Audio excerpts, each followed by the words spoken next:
So today's story is called Brothers in Hope, and it's the story of the Lost Boys of Sudan, written by Mary Williams and illustrated by Gregory Christie.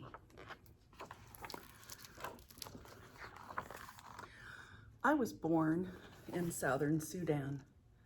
I lived with my mother and father and grandparents and two sisters in a small mud and thatch house. We were considered wealthy because my father owned many cattle. As a young boy, I was afraid of these big animals. "I am too small to care for such big animals," I cried when my father told me I'd have to learn to tend the cattle. My father just smiled. "Garang, be brave," he said. "Your heart and mind are strong. There is nothing you cannot do." And when I turned 8 years old, I began to tend some of the small calves on my own.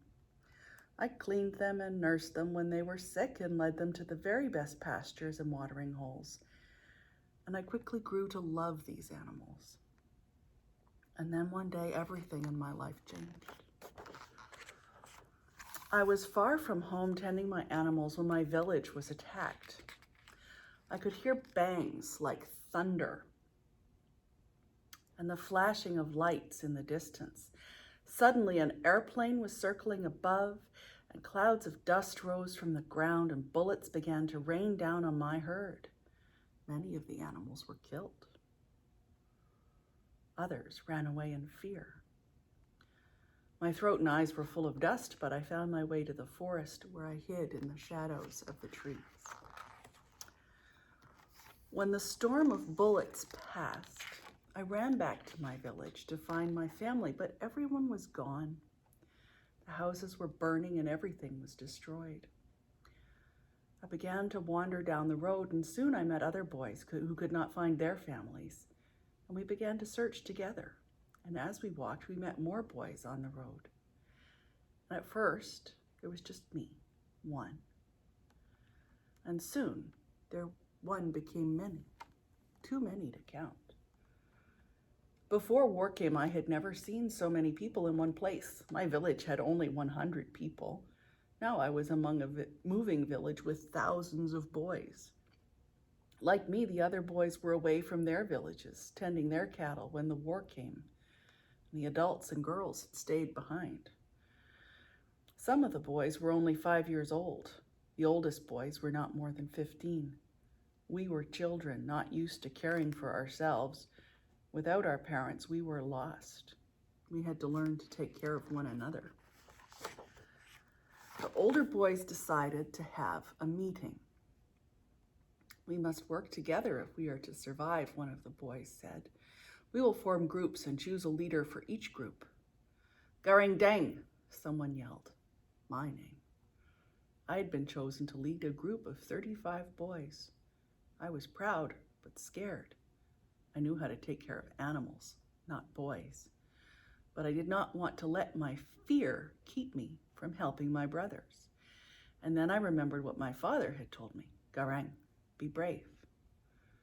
Your heart and mind are strong. There is nothing you cannot do."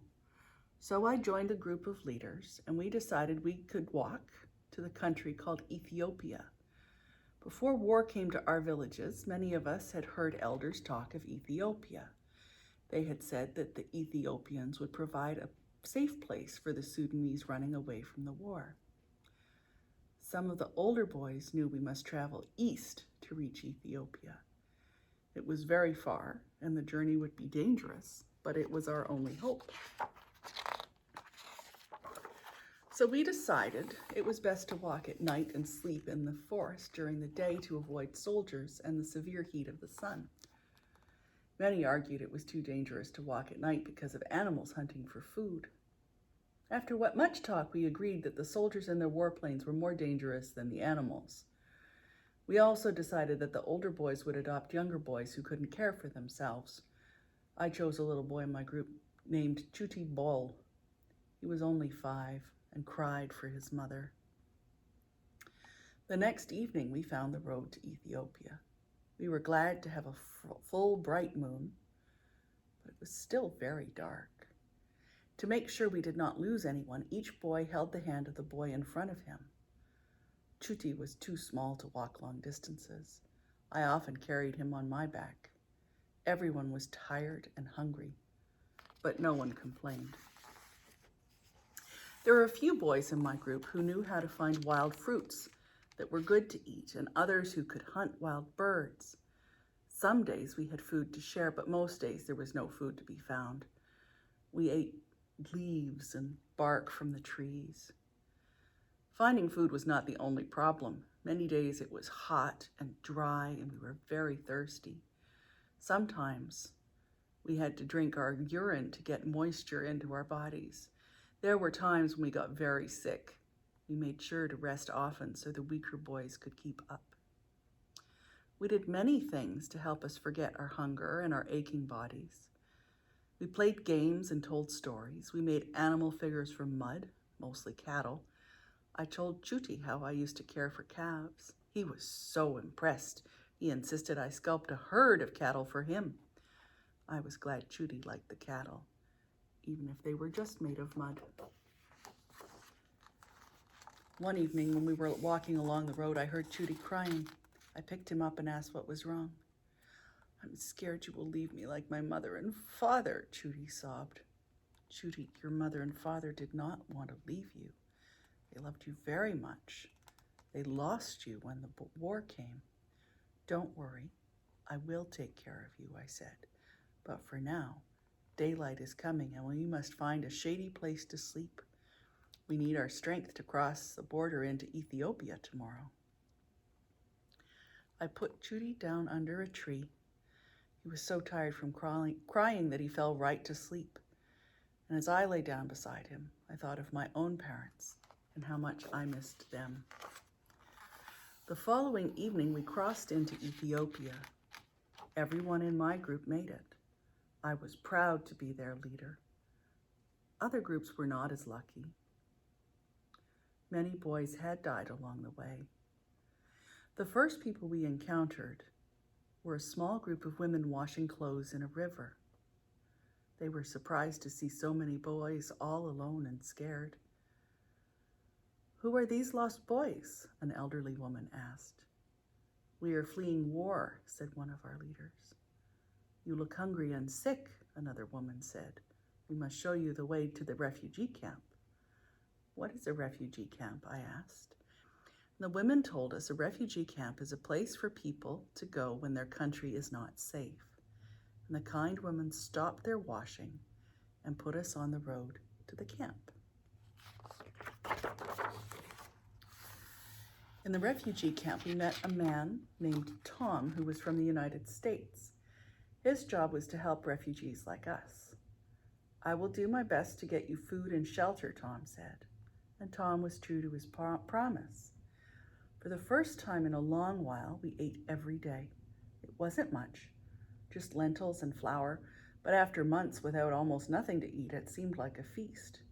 We were given tools to build our own mud and thatch shelters, and to me, they were palaces. We also had the chance to go to school. In the beginning, we didn't want to go. We wanted to play and forget our hard times.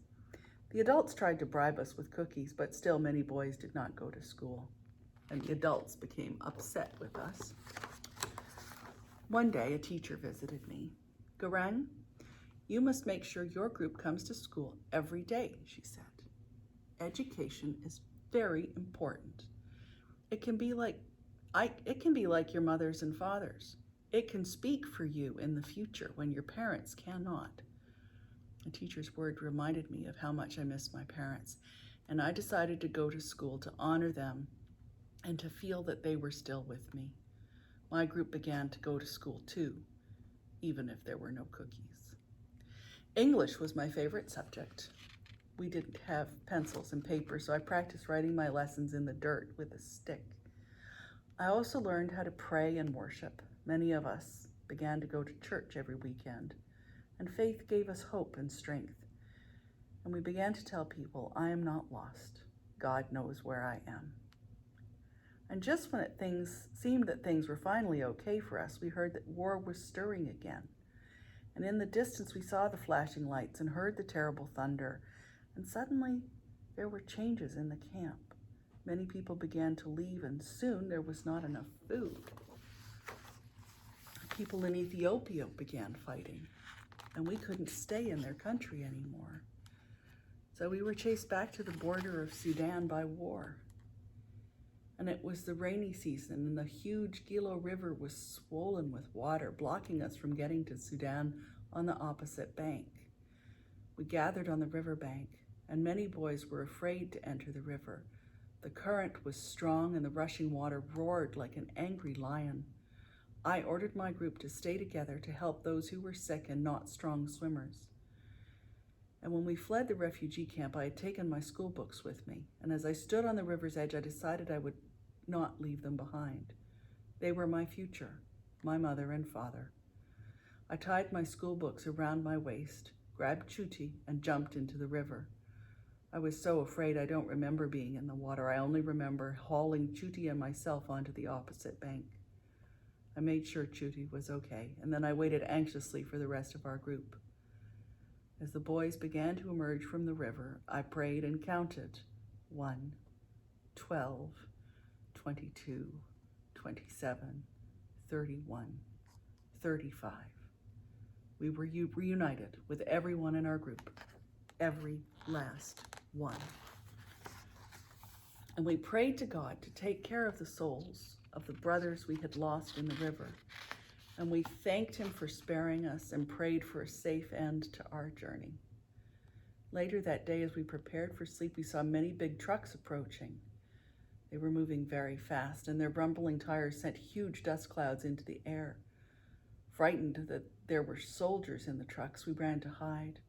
As the trucks drew closer, my heart began to pound so hard I could hear nothing else. I huddled close to my group, covered with my face with my hands, and waited. After a few minutes, I gathered my courage and went to peek through the trees, and I saw one of the drivers. It was Tom. It's safe, I cried. Tom has come to save us. Many of the boys ran out from the forest, and soon the trucks were surrounded by boys. Everyone wanted to be taken to safety. Tom began to speak. I'm very sorry, but we can't take all of you. There isn't enough room. For now, we will take only the smallest and those who are too sick to walk. The rest of you must keep walking to Kenya. We will show you the way. Your worst days will soon be behind you. My group decided that Chuti should go on the truck and the rest of us would walk to Kenya. Chuti wept when I put him on the truck.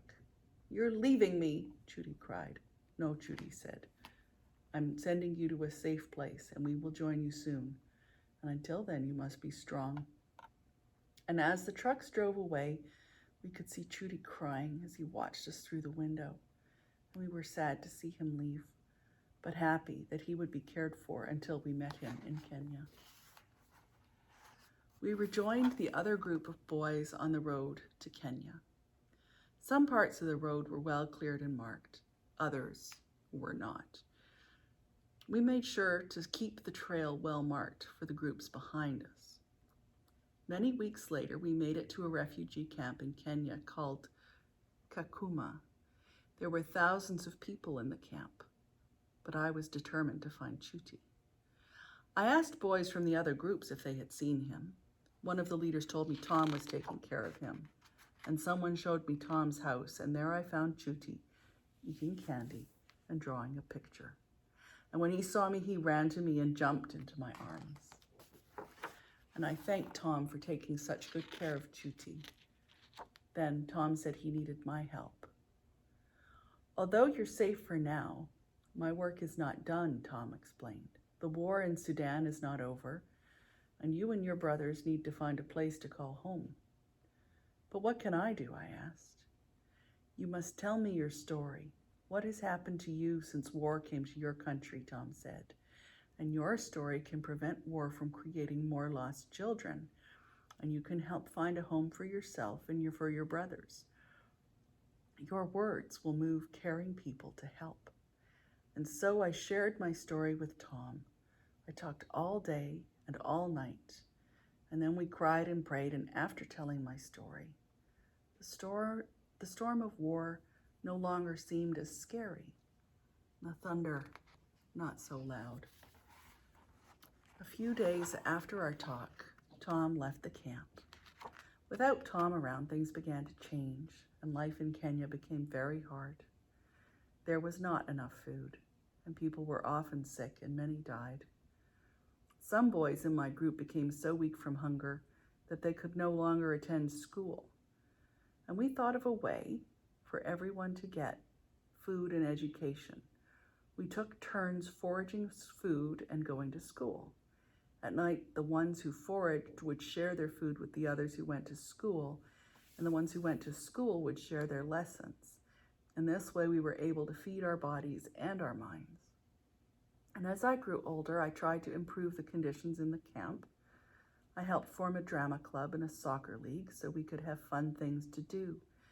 And I became a health educator, and I taught boys to boil dirty water before drinking it and other ways to prevent sickness. Judy was growing older, too, and I continued to care for him, and he helped me in my work. He was a very smart boy who often tutored other boys in math and English. I became a young man with responsibilities, which made me feel good. But despite my best efforts, life continued to be a daily struggle for survival. I often worried about my future and Judy's. I was 21 years old when Tom returned to Kakuma, and when I went to greet him, I almost didn't recognize him. His hair had turned gray. I hugged him very hard. "You have changed, Tom," I said. Tom laughed. "Yes, I'm now an old man, and you are a young man." "Where have you been, Tom? Did you forget about us?" I asked. "I did not forget you, Garang," Tom said. "Your words have been with me, and I have been sharing them with people in many countries. And now the United States is offering you and your brothers a home." And Tom called a meeting and told us about the United States, and he said there would be people to come and teach us about this country in preparation for our journey. I remembered our teachers in Ethiopia telling us that the United States was very far away and life there was very different. I was happy to hear that my brothers and I would have a new place to live, but I was also very afraid. I wondered if people in America would accept me, a lost boy, with nothing but a few tattered school books. I thought it would be better to stay in Kakuma.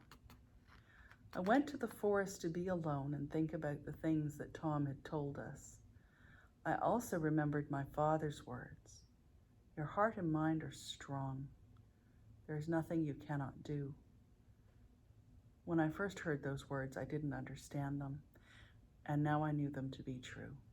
My heart was strong with faith and the love of my brothers, and my mind was filled with wisdom from books and the many changes in my life.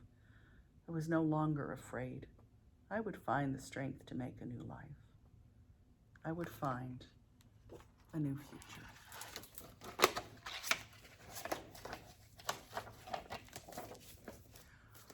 So that reminds me a little bit of the people of God when they left Egypt and were in the desert. And they didn't know where to go or what to do. And they just had to trust. They spent 40 years in the desert. It's a long time.